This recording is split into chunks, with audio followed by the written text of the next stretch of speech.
Taste tube baby करायला खर्च किती येतो? 1.5 लाख रुपये. झाला, संपला विषय, टाटा बाय बाय. असं नाही, जिथे बाकीच्या चॅनलचे व्हिडिओ संपतात तिथे एक्सलंट चबुत्राचे व्हिडिओ सुरू होतात. नमस्कार, मी डॉक्टर आकांक्षा महाजन पाठक. तुम्ही पाहत आहात एक्सलंट चबुत्रा. एक्सलंट चबुत्रा म्हणजे ओपीडी बाहेरच्या फलदायी गप्पा. आणि आज एक्सलंट चबुत्रावरती मी तुम्हाला सांगणार आहे IVF ट्रीटमेंटसाठी येणारा खर्च आणि त्याचं फायनान्शियल प्लॅनिंग कसं करावं.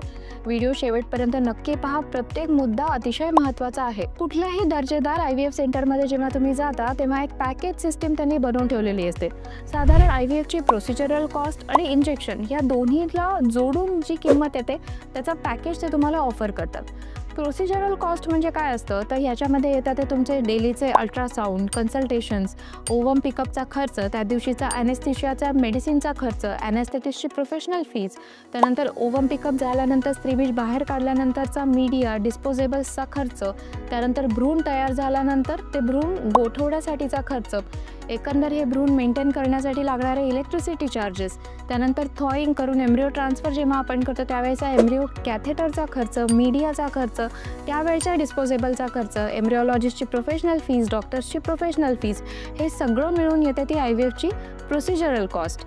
ही एक साधारणतः 1 लाखच्या आसपास येते. आणि मग त्यानंतर येते ती IVFची इंजेक्शनची किंमत. जे इंजेक्शनं तुम्हाला रोज घ्यायची असतात त्याची किंमत एक साधारणतः 60,000च्या आसपास येते. म्हणजे मी यामध्ये रिकॉम्बिनंट इंजेक्शनविषयी बोलत आहे. तर एक साधारणतः procedural cost plus injection cost मिळून 1,60,000 पॅकेज जे आहे ते IVF सेंटर तुम्हाला ऑफर करू शकता. कुठल्याही दर्जेदार IVF सेंटरमध्ये तुम्ही गेलात तर हे प्रोसिजरल कॉस्ट आणि इंजेक्शनची कॉस्ट मिळून जे पॅकेज आहे ते साधारण 1.5 ते पावणे 2 लाख 2 लाखापर्यंत जाऊ शकतं. आता या पॅकेजमध्ये काही गोष्टींचा खर्च समाविष्ट नसतो. जसे की तुमचे एम्ब्रिओ तयार झाल्यानंतर एम्ब्रिओची फ्रीजिंगची कॉस्ट. त्याचं कारण की एम्ब्रिओ तुमचे किती तयार होणार याचा अंदाज आधी नसतो. एम्ब्रिओ फ्रीजिंग शिवाय सुद्धा काही खर्च लागू शकतात. जसं की तुम्हाला रुटीन इंजेक्शन दिल्यानंतर जर समजा तुमच्या बॉडीचा रिस्पॉन्स येत नसेल तर काही ग्रोथ फॅक्टर्स तुम्हाला द्यावे लागतात. तो खर्च याच्यामध्ये समाविष्ट नसतो. कधी कधी हिस्टेरोस्कोपी, PRP, oocyte ॲक्टिवेशन, काही स्पर्म सिलेक्शन टेक्निक्स, असे काही ॲडज्युव्हंट्स तुम्हाला लागू शकतात एक यशस्वी IVF होण्यासाठी.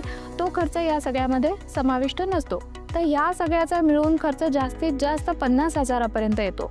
म्हणजे आधीचे आपण बोललो ते 1.5 लाख आणि हे 50,000 म्हणजे एक ॲप्रॉक्सिमेट 2 लाख एवढा खर्च, एवढी अमाऊंट तुमच्या गाठीशी हवी जेव्हा तुम्ही टेस्ट ट्यूब बेबीची ट्रीटमेंट करायला जाणार असाल. हा जो सगळा 2 लाखापर्यंतचा खर्च आहे तो प्रेग्नन्सी टेस्ट पॉझिटिव्ह येईपर्यंतचा खर्च आहे. त्यानंतर साधारणतः दर महिन्याला 10 ते 15,000ची इंजेक्शनं, सोनोग्राफी हा खर्च तुम्हाला येऊ शकतो. मग आता एवढे 2 लाख 2.5 लाख एवढे प्रत्येकाच्या गाठीशी असणं शक्य नाही. याचं फायनान्शियल प्लॅनिंग कसं करावं ह्याच्याविषयी बघूया. जर का तुम्हाला एंडोमेट्रियोसिस असेल, PCOD असेल, अझोस्पर्मिया असेल, जर का तुम्ही ट्रीटेड कॅन्सरची केस असाल, जर का तुम्ही उशिरा लग्न करत असाल, म्हणजे जेणेकरून तुम्हाला हे अपेक्षित आहे की कदाचित आपल्याला प्रेग्नंट होण्यासाठी काही ट्रीटमेंट घेणं आवश्यक आहे, कदाचित तुम्हाला माहिती आहे की तुम्हाला IVFची गरज लागू शकते, तर अशा केसमध्ये हेल्थ इन्शुरन्सची पॉलिसी घेताना तुम्ही विचार करायला हवा की IVFचा कव्हरेज याच्यामध्ये आहे का. काही कंपन्यांचे इन्शुरन्सेस जे आहेत ते IVF पण कव्हर करतात. मात्र पॉलिसी घेण्यापूर्वी काही बाबींचा विचार करायचा की त्याच्यामध्ये वेटिंग पिरियड किती आहे, त्यांचं कुठल्या एका पर्टिक्युलर क्लिनिकशी टायअप आहे का, आणि मग ते क्लिनिक तुमच्या गावामध्ये आहे का, आणि किती % कव्हरेज ते तुम्हाला देत आहेत. ह्या सगळ्या गोष्टींचा विचार करून तुम्ही पॉलिसी प्लॅन करा. काही प्रतिष्ठित IVF चेन्स या 0% इंटरेस्ट रेटवरती EMI पेमेंटचा सुद्धा ऑप्शन पेशंटला देतात. म्हणजे जेणेकरून तुमच्यावरती पेमेंटचा ताण येणार नाही. एकीकडे तुमची ट्रीटमेंट पण चालू राहते आणि एकीकडे EMIच्या स्वरूपामध्ये तुमची फीस पण दवाखान्याला जमा होत राहते. जर का तुम्ही कुठे नोकरी करत असाल, एक ठराविक अमाऊंट जी आहे ती तुमच्या अकाउंटला दर महिन्याला जमा होत असेल, तुमचा सिबिल स्कोअर चांगला असेल, तर अशा प्रकारच्या स्कीमचा तुम्हाला फायदा होऊ शकतो. याच्याशिवाय जेव्हा कुठलंही IVF सेंटर नवीन येतं किंवा सणावारांना IVF सेंटरच्या चांगल्या ऑफर्स असतात त्याच्यावरती लक्ष ठेवून असा, जेणेकरून ह्याचा पण तुम्हाला फायदा तुमच्या ट्रीटमेंटमध्ये होऊ शकतो.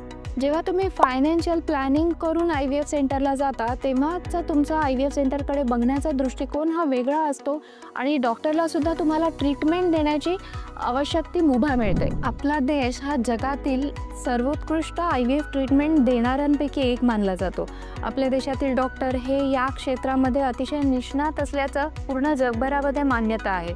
खरं सांगायचं तर बदलत्या जीवनमानामुळे IVFची रिक्वायरमेंटसुद्धा समाजामध्ये वाढती आहे.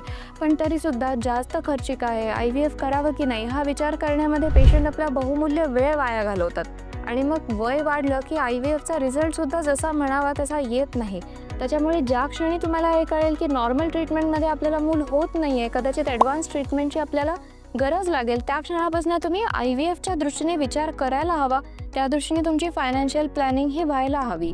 IVFमध्ये केवळ पैसा हा एक फॅक्टर आहे, मात्र त्याच्याशिवाय तिथे काम करणारे डॉक्टर्स, त्यांचा अनुभव, तिथले एम्ब्रिओलॉजिस्ट, तिथला बाकीचा स्टाफ, काउन्सिलर्स, त्यानंतर उत्कृष्ट दर्जाची लॅब, या सगळ्या गोष्टींचा उपयोग कधी ना कधी तुमच्या IVFच्या ट्रीटमेंटमध्ये तुम्हाला होणार असतो. डोळ्यावर फक्त कमी पैसा ही पट्टी बांधून जर का तुम्ही IVF सेंटरची निवड करायला गेलात तर कदाचित तेवढी दर्जेदार IVFची ट्रीटमेंट तुम्हाला मिळणार नाही आणि तुमच्यावरती ट्रीटमेंट करणाऱ्या डॉक्टरांना देखील ट्रीटमेंट करायचं पुरेसं स्वातंत्र्य राहणार नाही.